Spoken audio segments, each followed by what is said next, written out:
Je m'appelle Anthony. J'ai 32 ans. Et la semaine dernière, au somptueux mariage de mon propre frère, ma mère m'a regardé dans les yeux et m'a dit que je ne valais pas une assiette. Avant que je vous raconte comment je suis parti avec un chèque de 10 000 € et les ai laissés hurler dans l'allée, dites-moi d'où vous regardez dans les commentaires. Je les lis absolument tous. Vous savez, il y a un silence particulier qui s'installe dans une pièce quand quelque chose de vraiment embarrassant se produit. Ce n'est pas un silence calme.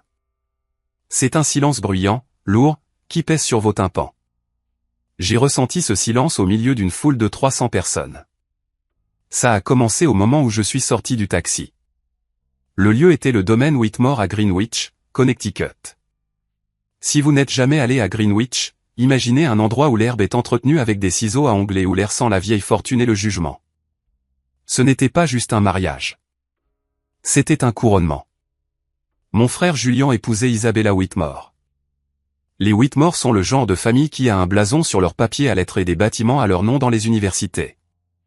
Ma famille était à l'aise, mais nous n'étions pas ça. Mon père, Richard, était un cadre intermédiaire avant de prendre sa retraite.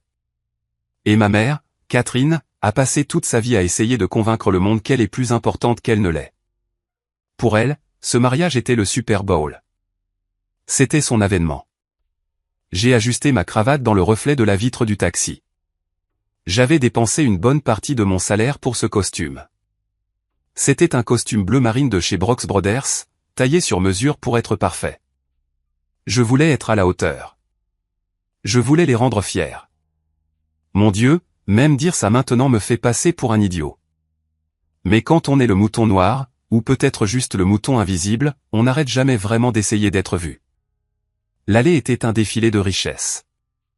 J'ai regardé une Rolls-Royce vintage s'arrêter devant moi, puis une Ferrari rouge vif, puis une Porsche Cayenne. Les voituriers sprintaient dans tous les sens comme s'ils participaient aux Jeux Olympiques. J'ai payé mon chauffeur de taxi, un type nommé S, qui avait passé l'heure de route depuis le Queens à me parler de sa sciatique. Bonne chance, gamin, m'a dit S en sortant. Ne laisse pas les riches te mordre. J'ai serré, S, ai-je dit. J'ai remonté le chemin de gravier vers l'entrée principale.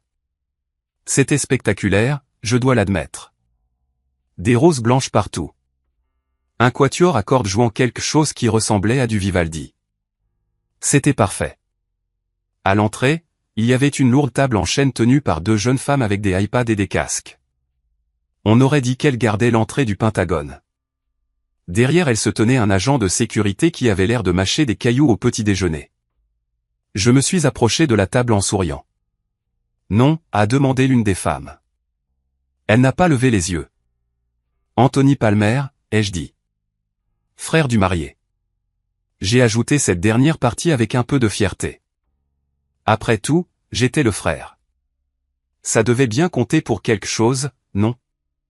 Le doigt de la femme a plané sur l'iPad. Elle a fait défiler. Puis elle s'est arrêtée. Ses sourcils se sont froncés. Elle a regardé sa collègue.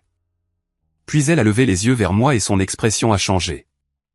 Ce n'était plus accueillant. C'était plein de pitié. Oh, a-t-elle dit. Monsieur Palmer, c'est ça? Elle n'a pas pris la pile de badges plastifiés dorés qui se trouvaient sur la table. Ces badges avaient les noms des invités imprimés en calligraphie. Au lieu de cela, elle a cherché sous la table. Elle a sorti un bac en plastique. À l'intérieur se trouvaient quelques badges gris sur des cordons bon marché. Tenez, a-t-elle dit en m'en tendant un. Je l'ai pris. Il semblait fragile dans ma main. J'ai regardé le texte. Invité à accès limité. C'était tout. Pas de nom, pas de numéro de table, juste, invité à accès limité, dans une police sans serif grasse qui semblait appartenir à un panneau d'avertissement d'entrepôt. Je suis désolé, ai-je dit en riant nerveusement. Je pense qu'il y a une erreur. Je suis le frère de Julian. Le témoin. Enfin, pas le témoin, mais de la famille. La femme s'est mordu la lèvre. Elle a regardé par-dessus mon épaule, évitant mon regard. J'ai des instructions strictes, monsieur. C'est le bon badge pour vous. Des instructions de qui? De la mère du marié. Mon estomac s'est noué. Comme si j'avais avalé une pierre. Ma mère? Oui, monsieur. Elle a été très précise. Je suis resté là, tenant ce morceau de plastique gris, tandis qu'un couple derrière moi, des amis des Whitmore, attendait clairement avec impatience. L'homme portait un smoking qui coûtait probablement plus cher que ma voiture. Excusez-moi, a dit l'homme. Nous sommes en retard. Je me suis écarté, hébété. J'ai accroché le badge à mon revers. Il jurait horriblement avec le costume bleu marine. On aurait dit une étiquette de prix sur un article en solde. J'ai franchi le portail, la tête me tournant, accès limité. Qu'est-ce que ça voulait même dire? N'avais-je pas le droit d'utiliser les toilettes? N'avais-je pas le droit de respirer l'air? J'ai aperçu ma mère près de la fontaine. Catherine Palmer était dans son élément. Elle portait une robe couleur champagne qui scintillait sous le soleil de l'après-midi. Ses cheveux étaient coiffés en un chignon haut, rigide de laque. Elle tenait salon avec un groupe de femmes qui semblaient toutes partager le même chirurgien plastique. Elle m'a vu. Son sourire n'a pas vacillé, mais ses yeux. Ses yeux sont devenus froids. Elle s'est excusée et a glissé vers moi. Elle ne m'a pas serré dans ses bras. Elle n'a pas dit « Tu es élégant, Anthony ». Elle a tendu la main et a tapoté le badge gris sur ma poitrine. « Rentre ça dans ta veste pendant les photos », a-t-elle chuchoté. Sa voix était basse, un sifflement que seul moi pouvais entendre. « Maman, qu'est-ce que c'est ?» ai-je demandé en brandissant le badge. La fille à l'entrée a dit. « Baisse la voix », a-t-elle cassé, souriant à un serveur qui passait. « Nous sommes au domaine Whitmore, Anthony. Ne me fais pas honte. » Te faire honte? Je porte un badge qui dit accès limité au mariage de mon propre frère. Qu'est-ce qui se passe? Elle a soupiré. Le genre de soupir qu'on adresse à un bambin qui n'arrête pas de demander pourquoi le ciel est bleu. Elle m'a pris le bras et m'a tiré derrière une grande escultée, à l'abri des regards des invités principaux. « Écoute, Anthony », a-t-elle dit. Ce mariage, c'est un événement très complexe. Les Whitmore ont beaucoup d'obligations. Des partenaires commerciaux, des politiciens, des gens très importants pour l'avenir de Julian. D'accord, ai-je dit. Et l'espace est limité. Extrêmement limité. La tente de réception a une capacité strictement limitée. Les codes de sécurité incendie, tu sais. Je l'ai dévisagé. Les codes de sécurité incendie. Oui. Donc, nous avons dû faire des coupes difficiles. J'ai senti le sang quitter mon visage. Des coupes. Maman, je suis le frère du marié. Je sais, a-t-elle dit en me tapotant le bras avec dédain. Et c'est pourquoi tu es là pour la cérémonie. Nous ne voudrions pas que tu manques les vœux. C'est la partie importante, n'est-ce pas? L'union spirituelle. Mais le badge, ai-je dit.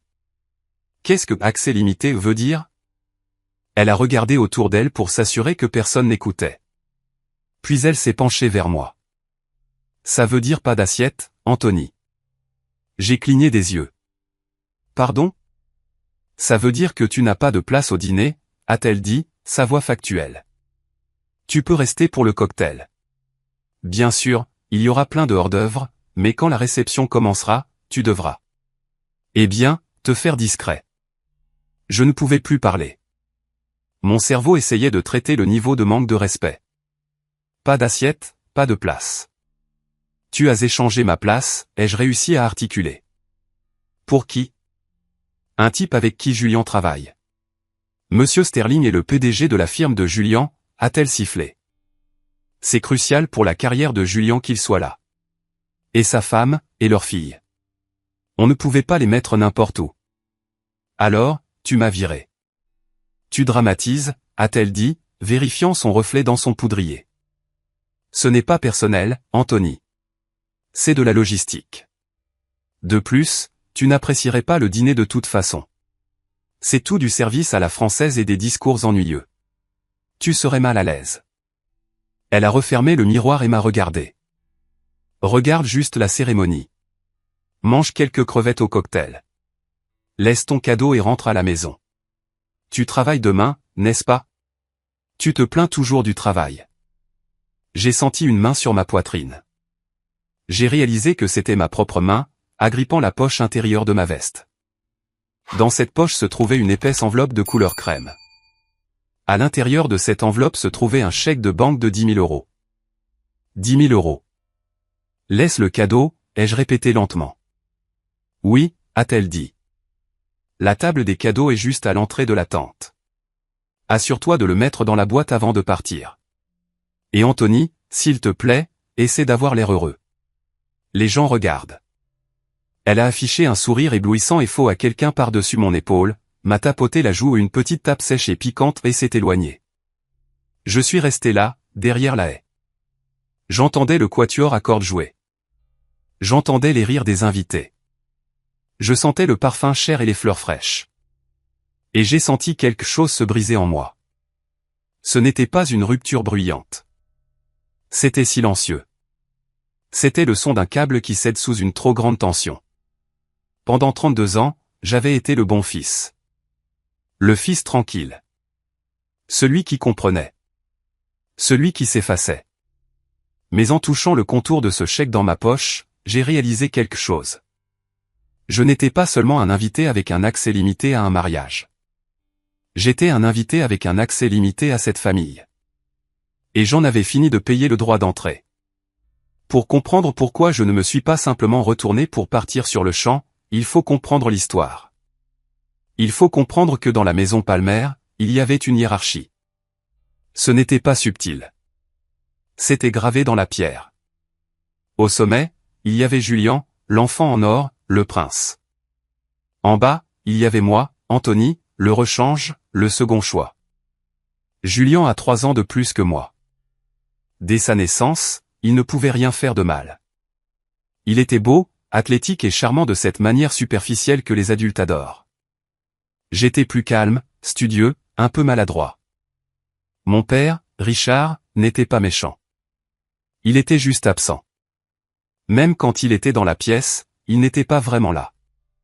Il voulait une vie tranquille. Et la meilleure façon d'avoir une vie tranquille était de donner à Catherine exactement ce qu'elle voulait. Si Catherine disait que Julian avait besoin de nouveaux crampons, Julian avait les meilleurs crampons. Si Catherine disait qu'Anthony n'avait pas besoin de tuteur parce qu'il n'était tout simplement pas académique, alors Anthony n'avait pas de tuteur. Il est difficile d'expliquer ce que c'est que de grandir comme le bouc émissaire d'un enfant en or. Ce ne sont pas toujours de grands moments dramatiques. C'est la mort par 1000 coupures. C'est le fait que les dessins de Julian étaient encadrés et accrochés dans le couloir tandis que les miens étaient classés à la poubelle. C'est le fait que lorsque Julian obtenait un C en maths, c'était la faute du professeur. Quand j'obtenais un B, je ne faisais pas assez d'efforts. Mais si je devais identifier le moment où j'ai réalisé que je ne comptais pas pour eux, ce serait en 2016, lors de ma remise de diplôme universitaire. J'avais travaillé comme un forcené. Je suis allé dans une université d'État parce que mes parents disaient qu'il n'y avait pas assez d'argent dans le fonds d'études pour 2 frais de scolarité privés. Julian, bien sûr, était allé dans une université privée d'arts libéraux qui coûtait 60 000 euros par an. Au moment de mon diplôme, le fonds était à sec. Ce n'était pas grave. J'ai contracté des prêts. J'ai travaillé de nuit dans un entrepôt. J'ai étudié pendant que mes collègues prenaient des pauses cigarettes. J'ai obtenu mon diplôme magna cum laude avec une licence en comptabilité. J'étais fier. J'allais enfin avoir un salaire, une carrière, une vie.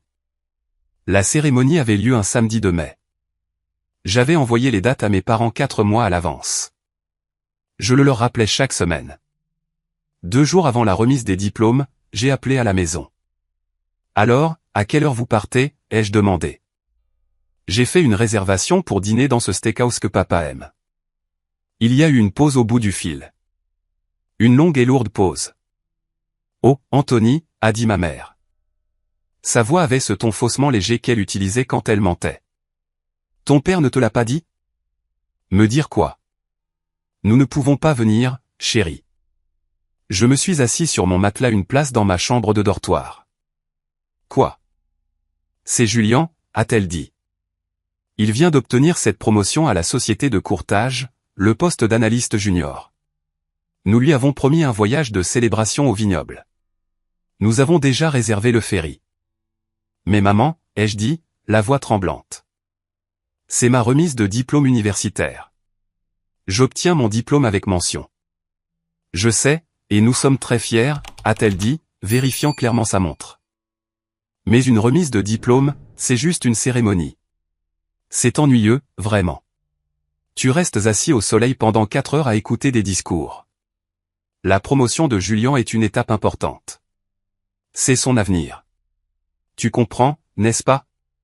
Tu as toujours été le compréhensif. Le compréhensif. C'était leur mot de code pour le paillasson. Ouais, ai-je murmuré. Je comprends. C'est mon bon garçon. On t'enverra une carte. Ils n'ont pas envoyé de carte. Le jour de ma remise de diplôme, j'étais assis dans une mer de toge noire. J'ai regardé les autres étudiants saluer leur famille dans les gradins. J'ai vu des pères pleurer, des mères brandir des pancartes. J'ai regardé la place vide où mes parents auraient dû être. J'ai traversé cette scène, serré la main du doyen et pris mon diplôme. Personne n'a applaudi. Personne n'a crié mon nom. Enfin, ce n'est pas tout à fait vrai. Une personne l'a fait. Tante Sarah. Sarah est la sœur cadette de ma mère. Mais elles sont aux antipodes l'une de l'autre. Là où Catherine est vanité et glace, Sarah est chaleur et terre. C'est une architecte paysagiste qui conduit une Subaru déglinguée et ne se teint pas les cheveux gris. Elle se tenait dans la dernière rangée, agitant frénétiquement la main. Après la cérémonie, je l'ai trouvée sur le parking. Elle m'a serré si fort dans ses bras que mes côtes ont craqué. Je suis désolé, Ant, a-t-elle dit. Elle était la seule à m'appeler Ant. Ce sont des imbéciles. De parfaits imbéciles. C'est pas grave, ai-je menti. Ce n'est pas grave, a-t-elle dit avec ferveur. Mais tu as fait ça. Toi, pas eux.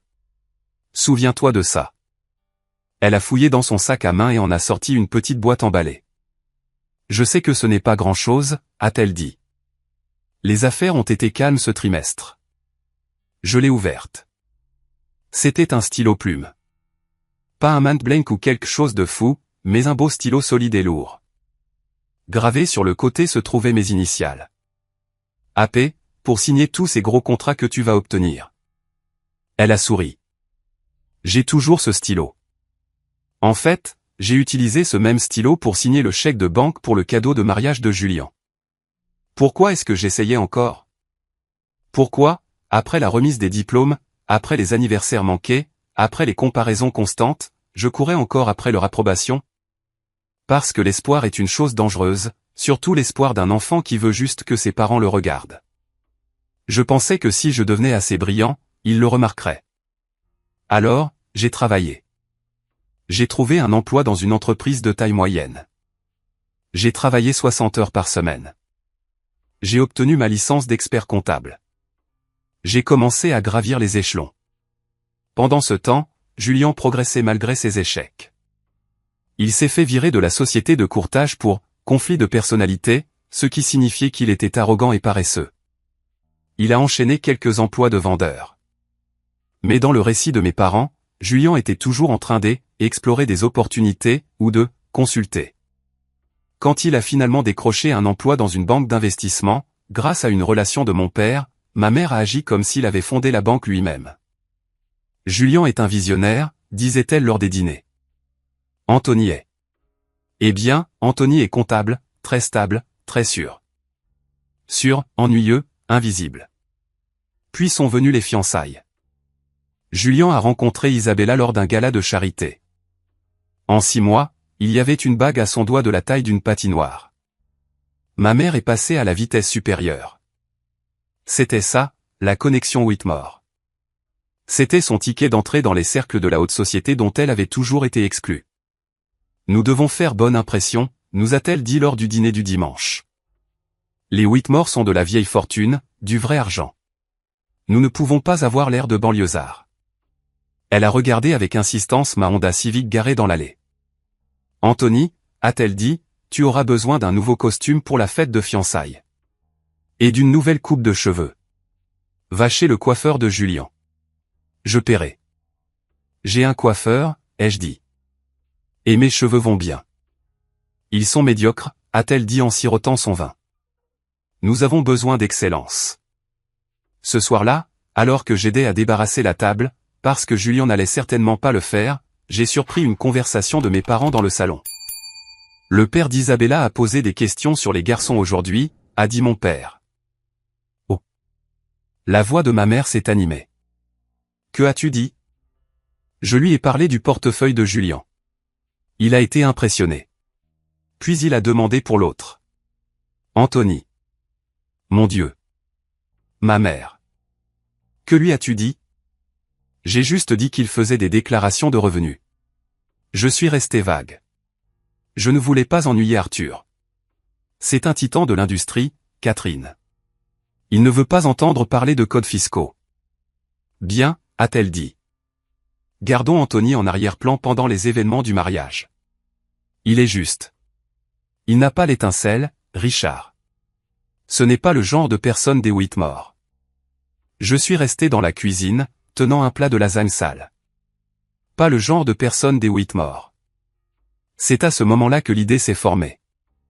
J'allais leur prouver qu'ils avaient tort. Je n'allais pas le faire avec des mots. Je n'allais pas le faire en argumentant. J'allais le faire avec de l'argent. C'est triste, n'est-ce pas, que je pensais que la seule façon d'acheter l'amour de mes parents était littéralement de l'acheter. Mais c'est là où j'en étais. J'ai décidé que j'offrirais à Julien et Isabella le cadeau de mariage le plus généreux que je pouvais me permettre. Un cadeau qui ferait tomber la mâchoire de mes parents. Un cadeau qui les forcerait à dire « Waouh, Anthony a réussi. Anthony est généreux. Anthony a sa place. » J'ai fixé le chiffre, 10 000 euros. Pour un gars vivant dans le Queens, remboursant des prêts étudiants et essayant d'économiser pour une maison, 10 000 euros était une montagne, mais j'allais la gravir. Les fiançailles ont eu lieu il y a 3 ans. Cela signifiait que j'avais 3 ans pour économiser. J'ai appelé ça opération reconnaissance. J'ai fait le calcul. Pour économiser 10 000 euros en 3 ans, en plus de mon loyer, de mes prêts et de mes frais de subsistance, je devais presser chaque centime jusqu'à ce qu'il crie. J'ai arrêté de sortir. Mes amis m'envoyaient des SMS, « Hey, Ant, on va au match » ou « Happy Hour chez Aurelius ». Je répondais, « Je peux pas, boulot ». Je ne mentais pas. J'ai pris un deuxième emploi. Le jour, j'étais comptable principal, gérant des audits. La nuit et le week-end, je faisais de la comptabilité en freelance pour de petites entreprises. Je faisais les impôts pour des plombiers, des fleuristes, des graphistes indépendants. Quiconque avait besoin de remplir un formulaire schedulcé, j'étais leur homme. Ma vie est devenue un flou de feuilles de calcul. Je vivais de nouilles instantanées et de sandwichs au beurre de cacahuète. J'ai annulé mes services de streaming. J'ai annulé mon abonnement à la salle de sport et j'ai commencé à courir dans le parc, gratuitement. Mes chaussures, une belle paire d'Oxford que je portais au bureau, ont développé un trou dans la semelle. Au lieu d'en acheter de nouvelles, j'ai découpé un morceau de carton d'une boîte de céréales et je l'ai mis à l'intérieur. Je remplaçais ce carton tous les matins. Je me souviens d'une nuit d'hiver en rentrant du métro. Il neigeait et la gadoue s'infiltrait à travers le carton dans ma chaussure. Mes orteils étaient gelés, engourdis. J'étais épuisé. Mes yeux brûlaient d'avoir fixé des écrans pendant 14 heures. J'ai regardé la vitrine d'une agence de voyage. Il y avait une affiche pour un complexe hôtelier au Mexique. Seulement 900 euros pour une semaine. J'avais 4 000 euros sur mon compte d'épargne pour le mariage à ce moment-là. J'aurais pu y aller. J'aurais pu réchauffer mes orteils gelés dans le sable. Mais j'ai pensé au visage de ma mère. J'ai pensé au regard qu'elle portait à Julien. Ce regard d'adoration. Je voulais ce regard. Juste une fois. Je suis passé devant l'agence de voyage et je suis rentré chez moi pour manger un autre bol de ramen.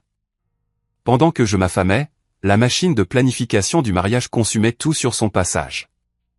Ma mère était obsédée. Elle était constamment au téléphone avec des organisateurs, des fleuristes et des traiteurs. Elle dépensait l'épargne retraite de mon père comme si c'était de l'argent de Monopoly. Nous payons pour le dîner de répétition, a-t-elle annoncé fièrement. Et les fleurs, et l'orchestre. Les Whitmore couvrent le lieu et le traiteur, bien sûr, mais nous devons faire notre part.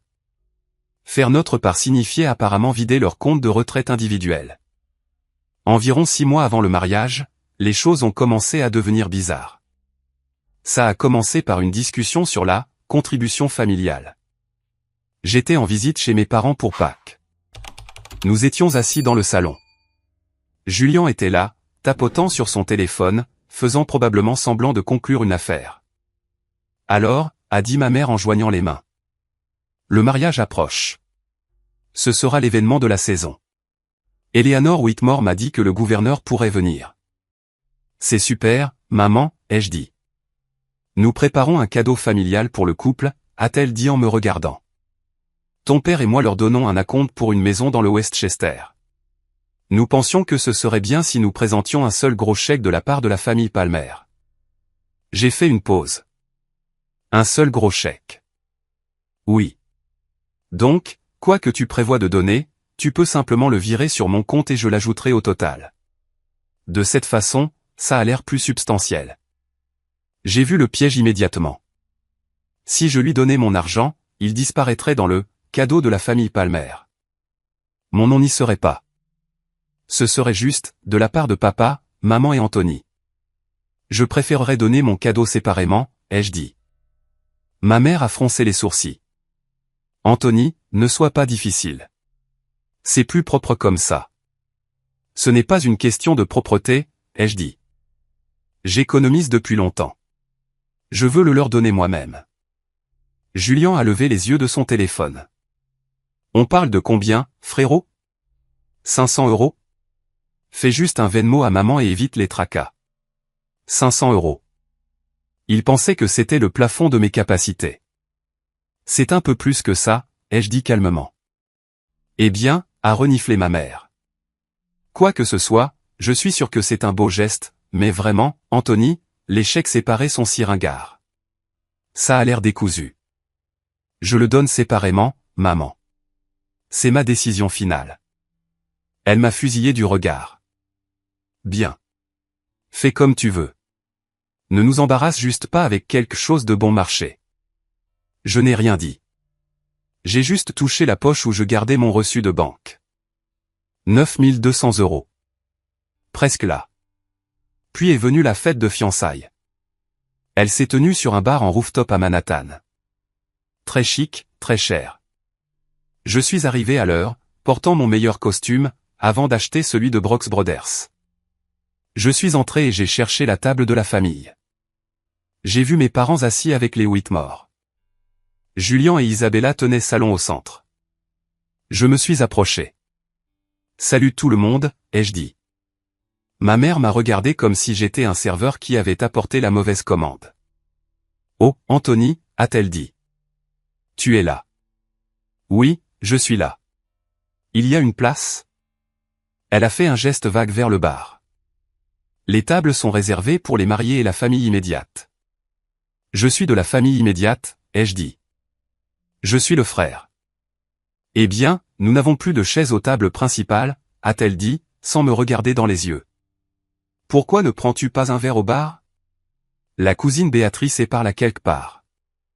J'ai regardé la table. Il y avait des sièges vides, mais ils n'étaient pas pour moi. Je suis allé au bar. J'ai commandé un whisky. Sec. Je suis resté là et j'ai regardé ma famille rire et trinquer avec les Whitmore. J'ai regardé mon père taper dans le dos de Monsieur Whitmore. J'ai regardé ma mère s'extasier devant la bague d'Isabella. J'étais assez proche pour entendre, mais assez loin pour être invisible. Monsieur Whitmore a demandé, alors, Julien, ton frère, quelle est sa spécialité? Julien a ri. Anthony? Sa spécialité, c'est de compter ses sous. Le gars conduit toujours une Civic de 2010. Je n'arrête pas de lui dire de changer, mais tu sais, certaines personnes manquent juste d'ambition. La table a ri. Mon père a ri. Ma mère a ri le plus fort. J'ai serré mon verre si fort que j'ai cru qu'il allait se briser. Manquer d'ambition. Je travaillais 2 emplois. Je construisais un portefeuille. J'économisais 10 000 € pour te les donner, espèce de connard arrogant. J'avais envie d'aller là-bas et de lui jeter mon verre au visage. J'avais envie de crier. Mais je ne l'ai pas fait, parce que je jouais encore la carte de la patience. Je me suis dit, attends jusqu'au mariage. Attends que je remette ce chèque. Alors ils verront. Alors ils devront me respecter. J'ai fini mon verre, je l'ai posé sur le comptoir et je suis sorti. Personne n'a remarqué que j'étais parti. Ce soir-là, je suis rentré chez moi et j'ai viré les derniers 800 € sur mon compte d'épargne. Le solde indiquait 10 000 €. J'ai fixé l'écran. J'avais réussi. J'ai ressenti un mélange de fierté et de nausée. J'avais l'argent. J'avais le billet. Mais alors que j'étais allongé dans mon lit cette nuit-là, écoutant les sirènes à l'extérieur de ma fenêtre, une pensée s'est glissée dans mon esprit. Une pensée sombre et froide. Et si ce n'était pas assez? Et si rien n'était jamais assez? J'ai repoussé cette pensée. Ça devait être assez. 10 000 € était une somme d'argent importante. C'était un acompte sur une voiture. C'était une partie d'une hypothèque. C'était du respect sous forme de papier. Je suis allé à la banque le lendemain et j'ai obtenu le chèque de banque. Je l'ai tenu dans mes mains. Il semblait lourd. Pas physiquement, mais métaphoriquement. Il portait le poids de 3 ans de fêtes manquées, d'orteils froids et de dîners solitaires. J'ai acheté une carte épaisse de couleur crème. J'ai écrit un message à l'intérieur. Chers Julien et Isabella, je vous souhaite une vie de bonheur. Avec amour, Anthony. Simple, chic. J'ai scellé l'enveloppe. J'étais prêt. Du moins, c'est ce que je pensais. La semaine du mariage a été chaotique.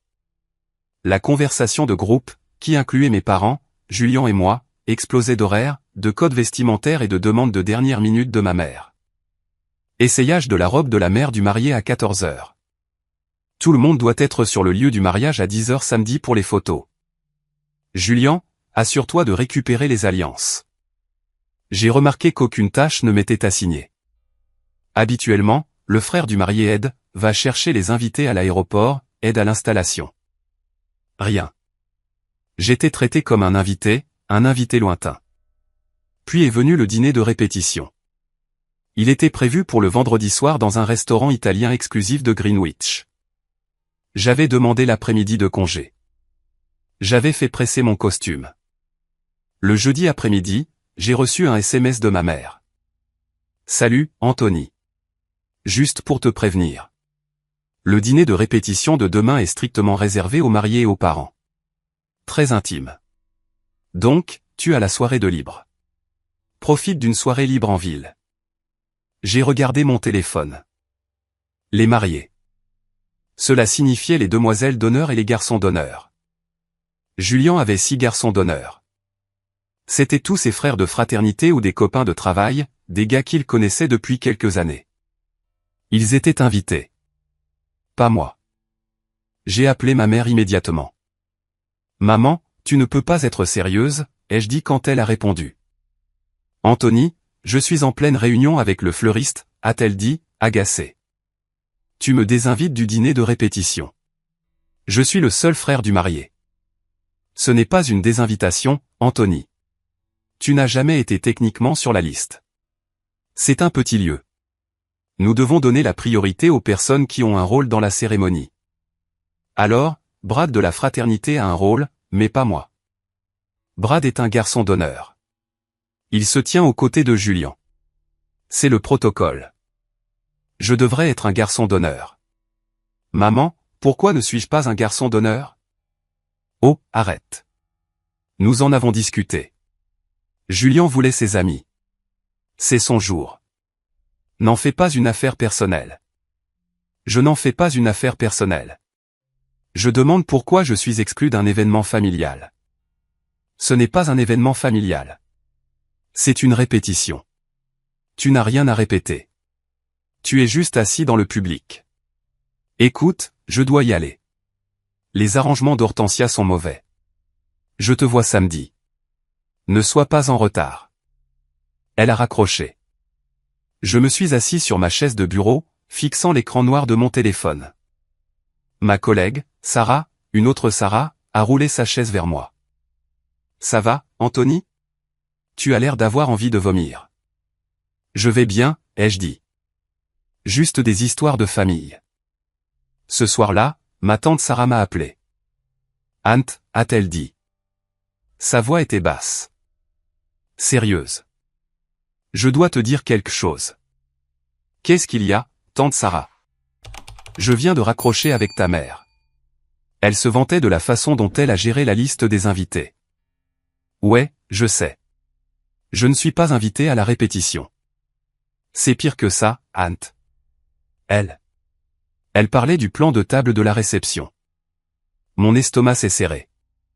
Quoi à ce sujet? Elle a dit. Elle a dit qu'elle t'avait déplacé. Déplacé où? Au fond. Elle n'a pas dit exactement, mais elle a dit, j'ai résolu le problème Anthony. Ce sont ses mots. Le problème Anthony. J'ai senti un frisson glacial. Je suis un problème. Elle craint que tu interagisses avec les invités importants des Whitmore. Elle pense que tu vas, je ne sais pas, les ennuyer ou avoir l'air pauvre. C'est maladif, Anthony, honnêtement. Si j'étais toi, je n'irais pas. Je dois y aller, ai-je dit. J'ai le cadeau. Je dois leur montrer. Chérie, cet argent. Ils ne le méritent pas. Tu le sais, n'est-ce pas? Il ne s'agit pas de ce qu'ils méritent, ai-je dit. Il s'agit de qui je suis. Je ne vais pas les laisser m'effacer. D'accord, a-t-elle soupiré. Mais fais attention à toi. Catherine prépare quelque chose. Je n'ai pas beaucoup dormi cette nuit-là. Je me suis tourné et retourné, pensant au « problème Anthony ». À 23h47, mon téléphone a vibré. C'était un SMS de Marcus. Marcus était un vieil ami de l'université. Par pure coïncidence, il travaillait pour l'entreprise d'événementiel qui s'occupait du mariage. Il faisait partie de l'équipe logistique. Message de Marcus, mec, il faut que tu vois ça. Je ne devrais pas t'envoyer ça. Je pourrais me faire virer. Mais c'est dégueulasse. En pièce jointe, une photo. C'était une photo du plan de table principal, celui que les organisateurs utilisent. Il montrait la disposition de la tente de réception. Des tables rondes avec des noms imprimés dessus. J'ai zoomé. Table 1, la table d'honneur, marié, parents. Table 2, VIP Whitmore. Table 3, parents Palmer. J'ai parcouru la table 3. Tante Sarah était là. Mes cousins étaient là. Mon nom n'y était pas. J'ai parcouru tout le plan. Table 10, table 20, table 30. Mon nom n'était sur aucune table. Puis je l'ai vu. Dans la marge du plan, à l'encre rouge, se trouvait une note manuscrite. J'ai reconnu l'écriture instantanément. C'était l'écriture saccadée et pointue de ma mère. La note disait « Anthony Palmer, badge accès limité. Pas de repas. Personnel, ne pas placer. » J'ai fixé l'image. Les pixels semblaient me brûler la rétine. Pas de repas. Ne pas placer. Ce n'était pas une erreur. Ce n'était pas un oubli. Ce n'était pas un problème de code de sécurité incendie.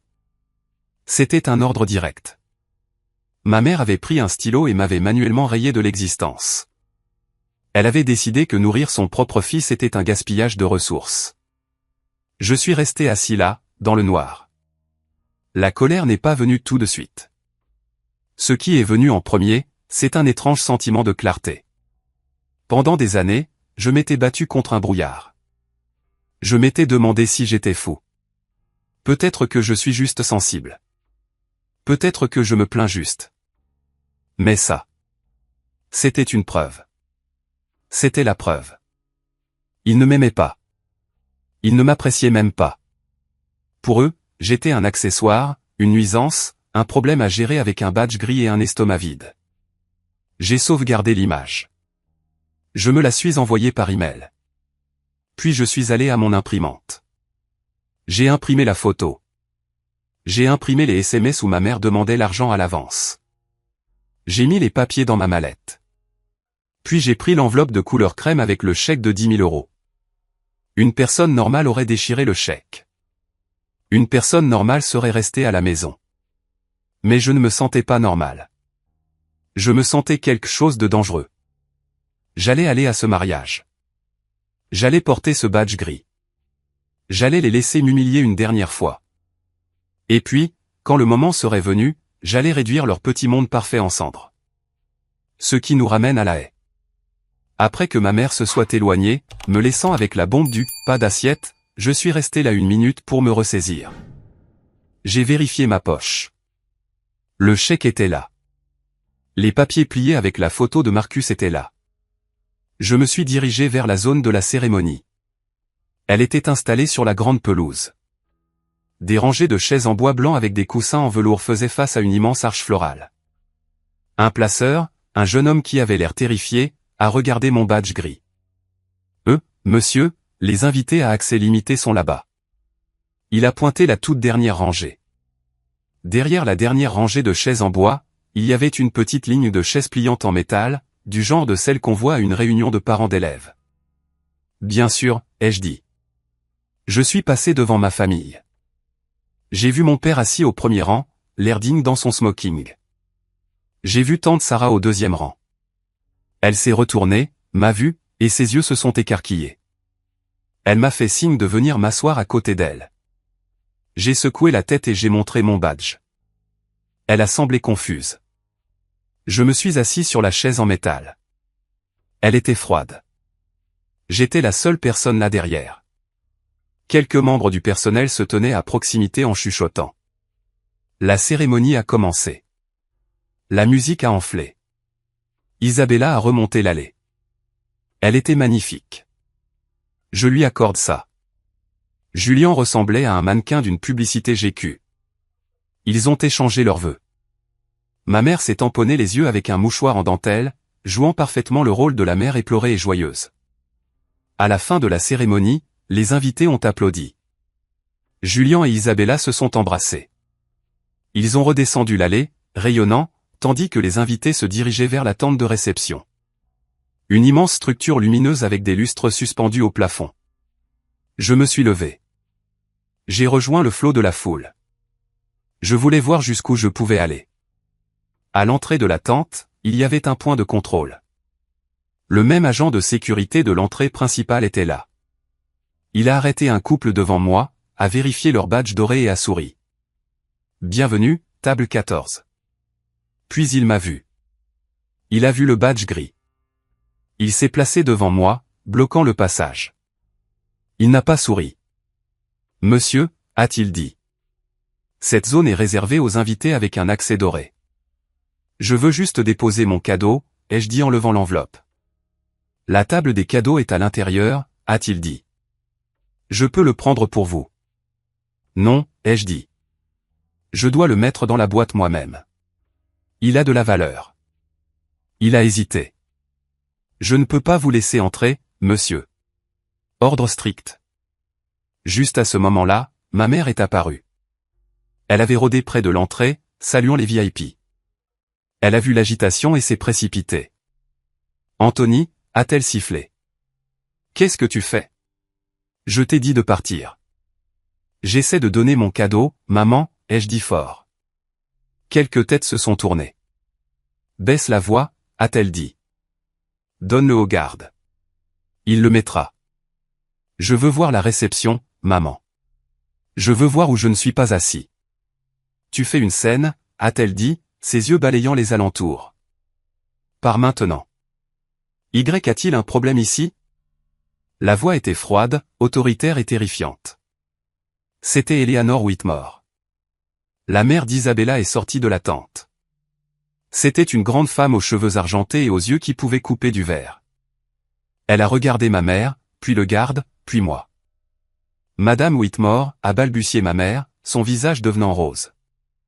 Aucun problème. Juste. Mon fils Anthony était sur le point de partir. Il ne se sent pas bien. Je me sens très bien, ai-je dit. Eleanor a regardé mon badge. Ses yeux se sont plissés. Accès limité. Je ne savais pas que nous avions différents niveaux d'invités. C'est juste de la logistique, a dit ma mère, transpirant maintenant. Ça veut dire que je n'ai pas de repas, ai-je dit. J'ai regardé Eleanor droit dans les yeux. Ma mère m'a retiré de la liste du traiteur pour faire de la place aux partenaires commerciaux de Julien. La foule autour de nous avait cessé de bouger. Le silence était de retour, ce silence lourd et suffocant. Est-ce vrai, Patricia, a demandé Eleanor, utilisant le prénom légal de ma mère. Elle détestait le prénom Patricia. Bien sûr que non, a menti ma mère. Anthony est confus. Il a été sous beaucoup de stress. J'ai la note, ai-je dit. J'ai fouillé dans ma poche et j'ai sorti le papier plié. La photo que Marcus m'avait envoyée. Je l'ai dépliée. C'est le plan de table, ai-je dit en le brandissant pour qu'Eleanor et les 20 personnes à proximité puissent le voir. C'est ton écriture, maman. L'invité recevra un badge d'accès limité. Pas de repas. Ne pas placer. Ma mère est devenue blême. Elle ressemblait à un fantôme. Julien et Isabella étaient revenus voir ce qui retardait les choses. Qu'est-ce qui se passe, bordel, a exigé Julien. Anthony, pourquoi tu gâches mon mariage? Je ne gâche rien, ai-je dit. Je clarifie juste la logistique. Je me suis tourné vers Julien. Je suis venu ici aujourd'hui pour te donner ça. J'ai brandi l'enveloppe crème. J'ai passé 3 ans à économiser pour ça, Julien. 3 ans à travailler 2 emplois. 3 ans à manger des ramen. 3 ans à porter du carton dans mes chaussures. J'ai ouvert l'enveloppe. J'ai sorti le chèque. 10 000 euros. Un hoquet de surprise a parcouru la foule. 10 000 euros, c'est beaucoup d'argent, même pour les gens riches, mais pour un raté comme moi, c'était une déclaration. Je voulais prouver que j'étais assez bien, ai-je dit, la voix tremblant légèrement maintenant. Je voulais acheter ma place dans cette famille. Mais j'ai réalisé quelque chose aujourd'hui. En étant debout dans la dernière rangée avec les chaises pliantes. J'ai regardé mon père, qui se tenait derrière ma mère, fixant ses chaussures. Lâche. On ne peut pas acheter ce qui n'est pas à vendre, ai-je dit. Et votre respect, votre amour. Ce n'est pas que je ne peux pas me le permettre. C'est que c'est de la contrefaçon. Ce n'est pas réel. Je me suis tourné vers Eleanor. Madame Whitmore, je m'excuse pour la perturbation. Vous avez une belle maison. Puis j'ai regardé ma mère. Tu voulais la place.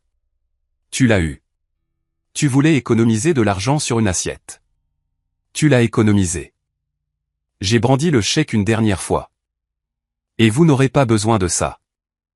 J'ai plié le chèque et l'ai remis dans ma poche. Anthony, a hurlé ma mère. Ce n'était pas un cri sophistiqué. C'était un hurlement guttural de cupidité. C'est pour le couple. Tu ne peux pas le reprendre. Regarde-moi faire, ai-je dit. Tu voles ton frère, a crié Julien en s'avançant agressivement. Eleanor Whitmore s'est interposée entre nous. Elle a posé une main sur la poitrine de Julien. Arrête, a-t-elle commandé. Elle a regardé ma mère avec une expression de pur dégoût. Patricia, a dit Eleanor, sa voix glaciale. Vous avez refusé une place à votre propre fils au mariage de son frère tout en attendant un cadeau de 10 000 euros de sa part. C'était un malentendu, a sangloté ma mère. C'était de la cruauté, a dit Eleanor. Et les Whitmore ne tolèrent pas la cruauté. Elle s'est tournée vers moi. Allez-y, Anthony, a-t-elle dit doucement. Gardez votre argent. Achetez-vous quelque chose de bien. Vous méritez mieux que ça. Merci, ai-je dit. Je me suis retourné. La mère d'invité s'est écartée pour moi. J'ai descendu le chemin de gravier blanc, passé les Rolls-Royce, passé les roses. Je n'ai pas regardé en arrière. J'ai marché vite. Mon cœur battait dans ma poitrine comme un marteau-piqueur. L'adrénaline inondait mon système. Je me sentais étourdi, pris de vertige, mais incroyablement puissant. J'ai atteint le portail principal. Mon chauffeur de taxi, S, n'était pas allé loin. Il était garé un peu plus bas sur la route, en train de manger un sandwich. Je lui avais dit d'attendre au cas où, mais je ne pensais pas être de retour en 20 minutes. Je lui ai fait signe. Il s'est approché. Déjà de retour, a-t-il demandé en mâchant. La nourriture était si mauvaise. Je ne suis pas resté pour la nourriture, ai-je dit en ouvrant la portière. Roulez. Roulez, c'est tout. Attends. J'ai entendu crier. J'ai regardé en arrière vers le domaine.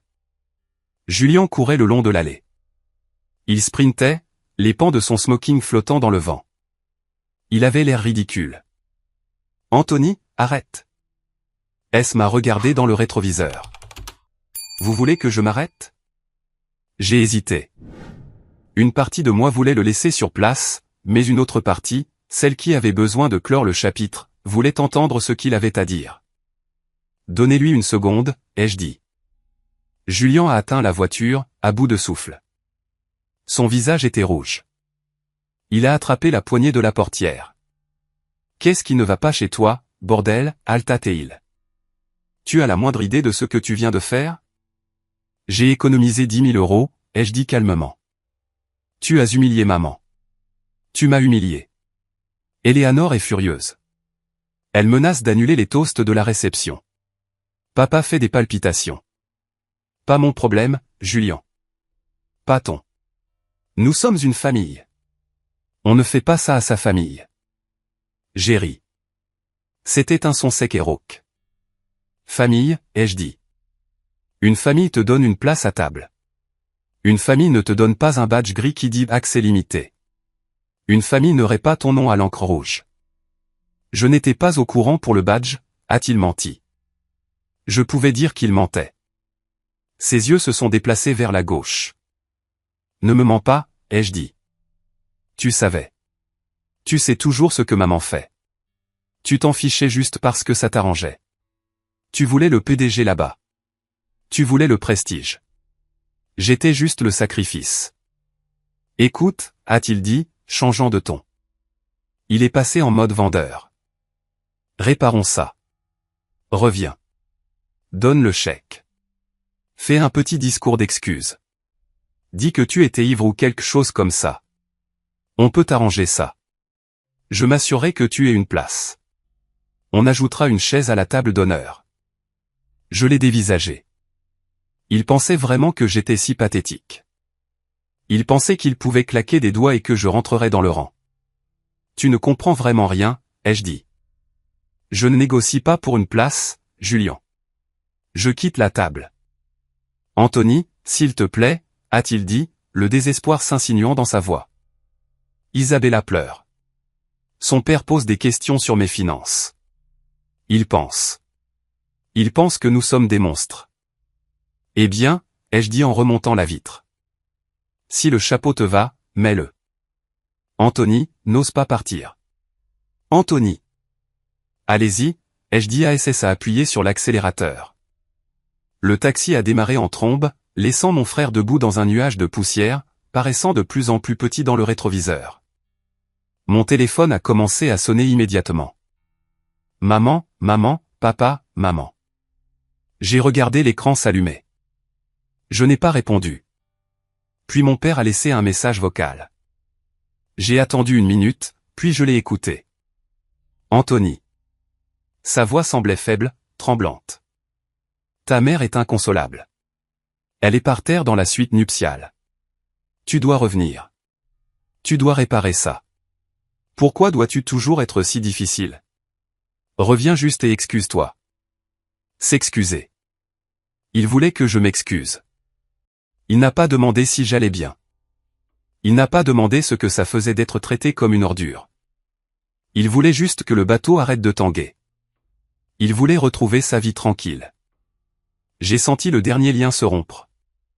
Ce cordon invisible qui lie un enfant à ses parents, peu importe à quel point ils sont abusifs, il s'est brisé. Je lui ai répondu par SMS. 2 mots. C'est fini. Puis j'ai bloqué son numéro. J'ai bloqué maman. J'ai bloqué Julien. Je me suis adossé au siège. J'ai pris une profonde inspiration. L'air dans le taxi sentait le vieux cuir et le désodorisant au pain.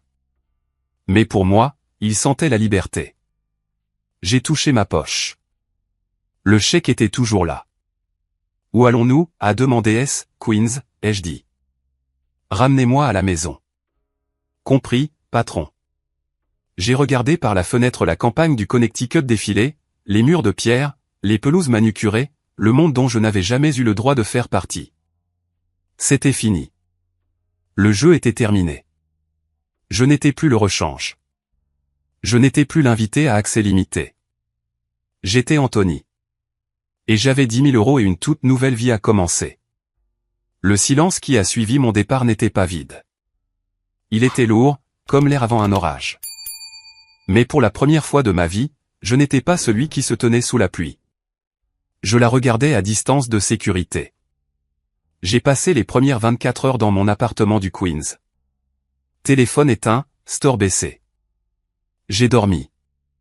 Je ne veux pas dire que j'ai fait une sieste. Je veux dire que j'ai dormi 14 heures d'affilée.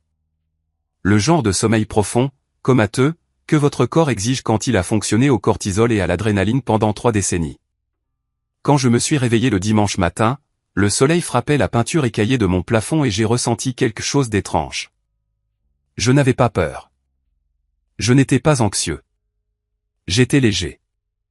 J'ai allumé mon téléphone. Les notifications ont déferlé comme un raz-de-marée. 47 appels manqués. 82 messages textes.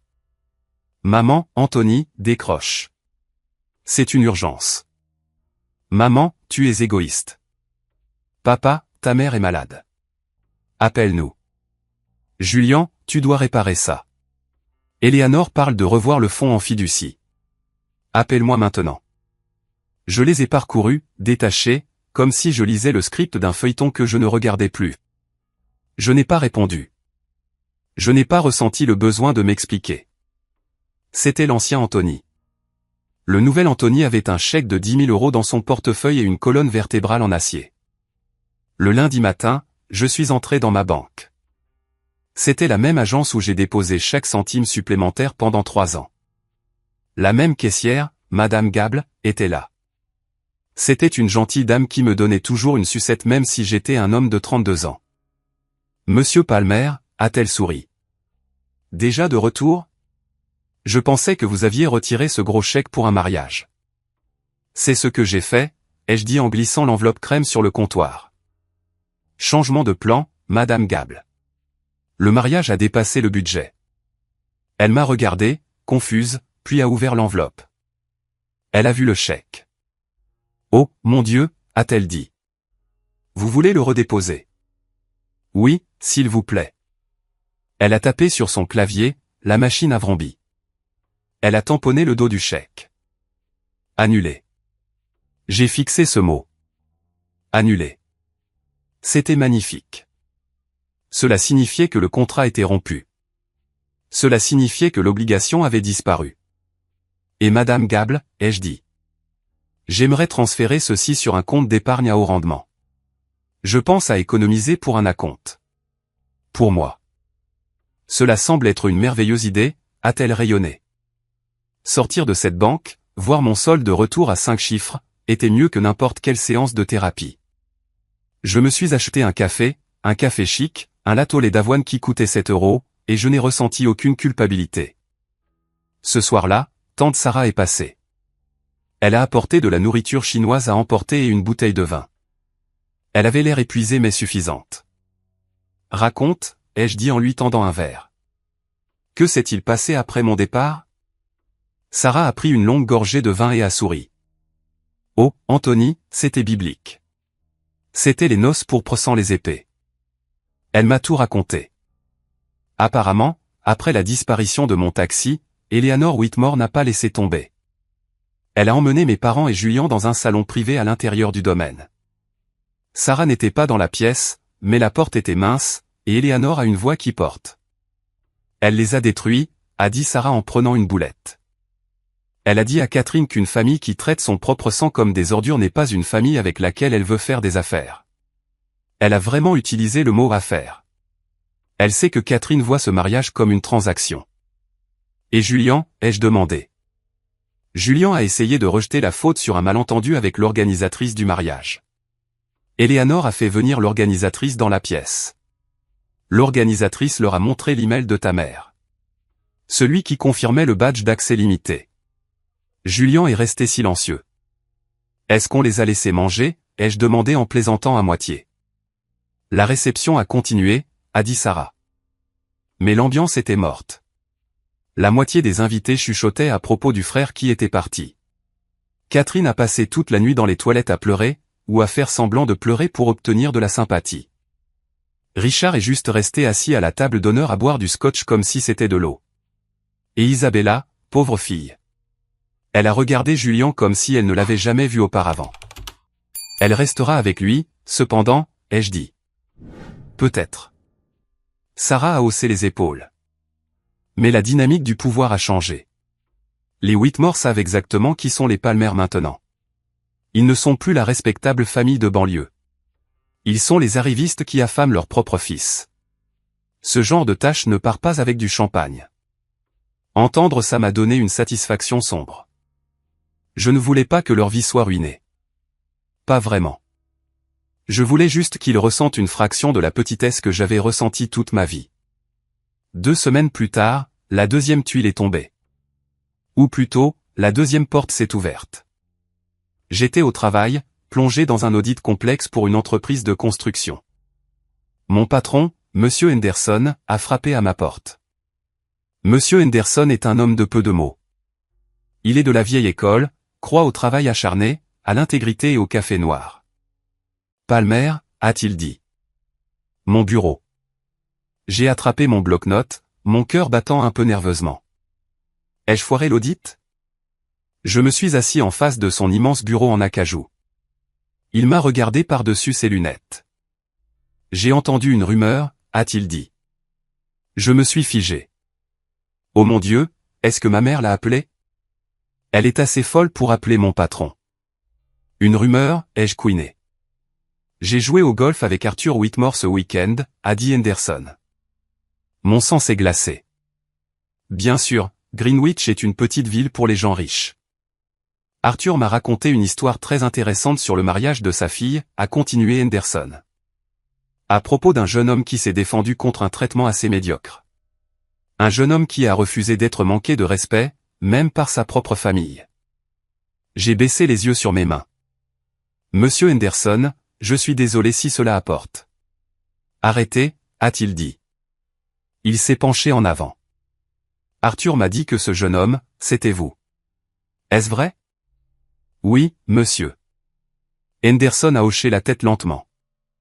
L'intégrité, Palmer, est une denrée rare de nos jours. La plupart des gens auraient ravalé leur fierté juste pour rester sur le testament. Vous êtes parti. Il a ouvert un dossier sur son bureau. Je cherche un nouvel auditeur en chef pour la division Trietta. J'avais besoin de quelqu'un avec du cran, quelqu'un qui peut regarder un client dans les yeux et lui dire que ses chiffres ne collent pas, même quand il hurle. Je pense que je l'ai trouvé. Il a fait glisser un papier sur le bureau. Promotion, auditeur principal en chef, augmentation de 12%, allocation pour une voiture de fonction. Effet immédiat. J'ai regardé le papier, les chiffres étaient flous. Merci, monsieur. Je ne vous décevrai pas. Je sais que non, a-t-il dit. Maintenant, sortez d'ici.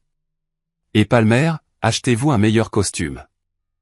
Je suis sorti de ce bureau en me sentant pousser des ailes. Ma famille avait essayé de me rabaisser, de me réduire jusqu'à ce que je rentre dans leur petite boîte des accès limités. Mais le monde, le vrai monde, me voyait différemment. Avec la promotion et les 10 000 € économisés, j'ai fait mon prochain pas. J'ai déménagé. J'ai trouvé un appartement à Astoria. Ce n'était pas un palais, mais c'était à des années-lumière du studio en sous-sol dans lequel je pourrissais. C'était un 2 pièces au dernier étage d'un immeuble sans ascenseur. Il avait des parquets qui craquaient de manière accueillante et, surtout, il avait une immense baille vitrée qui donnait sur un parc. De la vraie lumière du soleil. J'ai passé un week-end à emménager. Sarah m'a aidé. Nous avons acheté des plantes, des succulentes, parce que j'ai entendu dire qu'elles sont difficiles à tuer, comme moi. Nous avons acheté un tapis qui unifiait la pièce. La première nuit dans mon nouvel appartement, je me suis assis sur mon balcon. J'ai regardé les enfants jouer au football dans le parc en contrebas. J'ai bu une bière. J'ai réalisé que je n'avais pas pensé à Julien ou à ma mère depuis 2 jours. Mais je savais que je devais clore la boucle. Ils envoyaient toujours des SMS, laissaient toujours des messages vocaux qui allaient des excuses larmoyantes aux menaces voilées d'être déshérités. Comme s'il restait quelque chose après le mariage. J'ai ouvert mon ordinateur portable. Je me suis assis à mon nouveau bureau, un bureau en chêne robuste que j'ai acheté avec mon propre argent. J'ai écrit un email. Objet, concernant l'avenir. Ah, maman, papa, Julien. Je vous écris ceci pour nous faire gagner du temps à tous. J'ai reçu vos messages. J'ai entendu les messages vocaux. Je ne suis plus en colère. La colère demande de l'énergie, et je ne suis plus disposé à dépenser mon énergie pour vous. Pendant 32 ans, j'ai essayé de gagner une place à cette table. Je pensais que si j'étais assez bon, assez brillant ou assez généreux, vous me verriez enfin. Je réalise maintenant que le problème n'était pas ma vision. C'était la vôtre. Vous n'avez pas de fils nommé Anthony. Vous avez un accessoire nommé Anthony. Et je démissionne de ce rôle. Je garde l'argent. Je garde ma dignité. Et je garde mes distances. Ne venez pas à mon appartement. N'appelez pas mon travail. Si vous continuez à me harceler, j'impliquerai la police. Ce n'est pas une négociation. C'est une limite. Je vous souhaite le meilleur. J'espère que les photos du mariage sont magnifiques. J'espère qu'elles en valaient la peine. Anthony. J'ai survolé le bouton « Envoyer » avec ma souris. Une partie de moi, le petit garçon qui voulait juste que sa mère le serre dans ses bras, a hésité. Est-ce trop dur? Est-ce définitif? Puis je me suis souvenu du badge gris. Pas de repas. J'ai cliqué sur « Envoyer ». J'ai fermé l'ordinateur portable. J'ai pris une profonde inspiration. L'air dans mon nouvel appartement était frais. Il sentait le terreau et la cire à parquet, et la nourriture taillée à emporter qui attendait sur le comptoir. Il sentait ma vie. 6 semaines plus tard, les feuilles du parc de l'autre côté de la rue viraient alors et au cramoisi. L'automne à New York est quelque chose de spécial.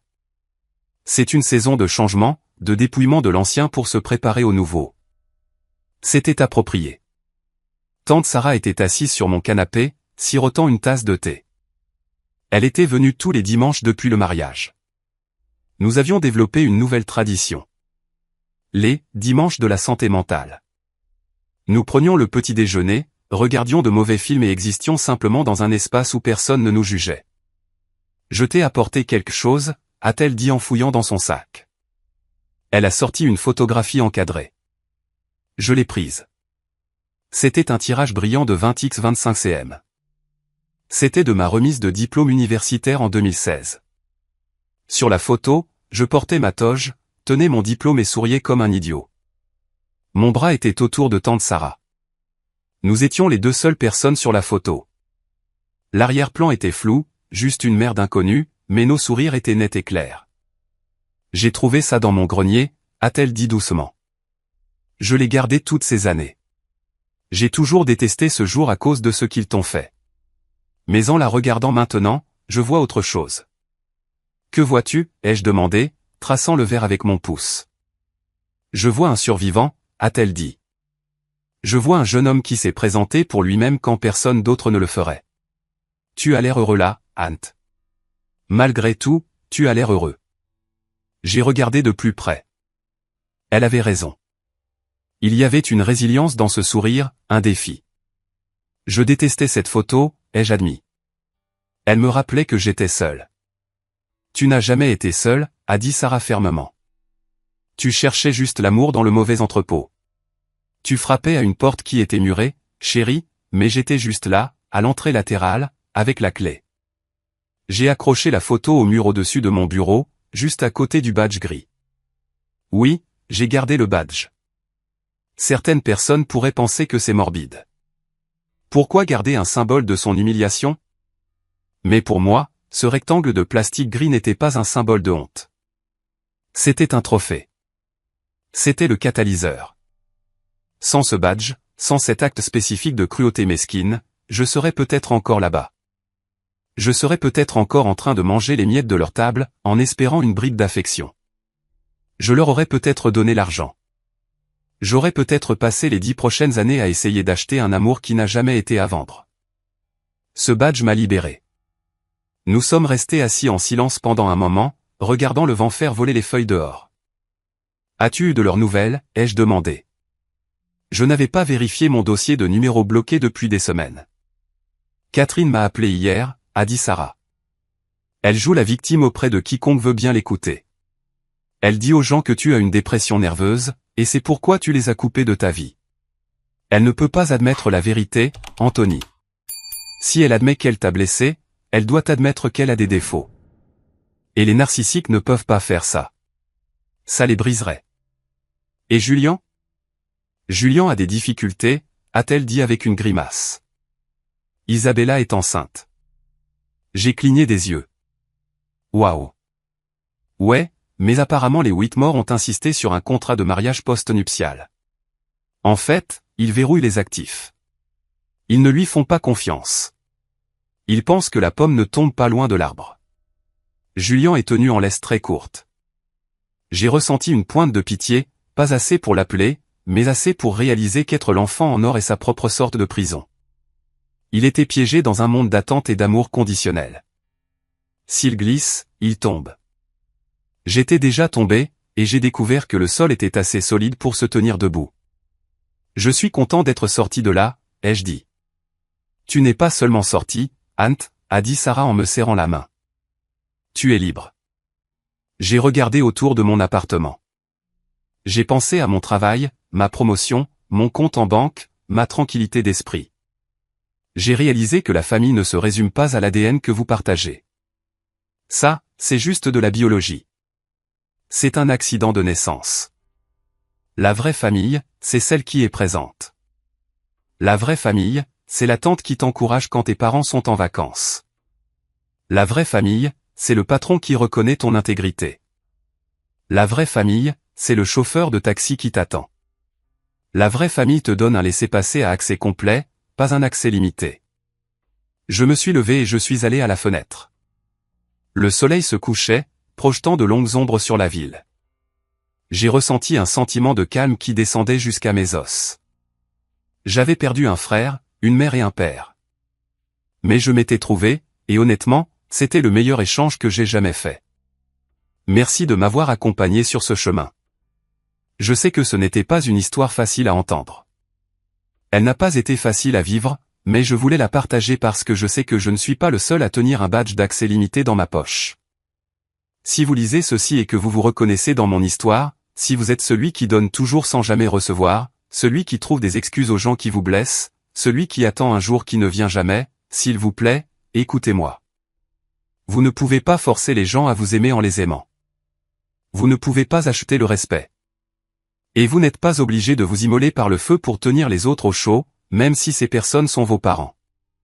Les limites ne sont pas des punitions. Elles sont une protection. Il est acceptable de quitter une table où le respect n'est pas au menu. Il est acceptable de se choisir soi-même. Je veux avoir de vos nouvelles. Quelle est la seule leçon que vous retenez de mon parcours? Ou si vous avez déjà dû vous éloigner d'une famille toxique, comment avez-vous trouvé le courage? Laissez un commentaire ci-dessous avec vos pensées ou tapez simplement le mot « bien » si vous pensez que j'ai fait le bon choix. Votre validation signifie plus que vous ne le pensez. Elle me rappelle que même si j'ai peut-être perdu ma famille biologique, j'ai trouvé une communauté de personnes qui comprennent ce à quoi ressemble la vraie valeur. Prenez soin de vous. Vous valez le prix d'entrée complet.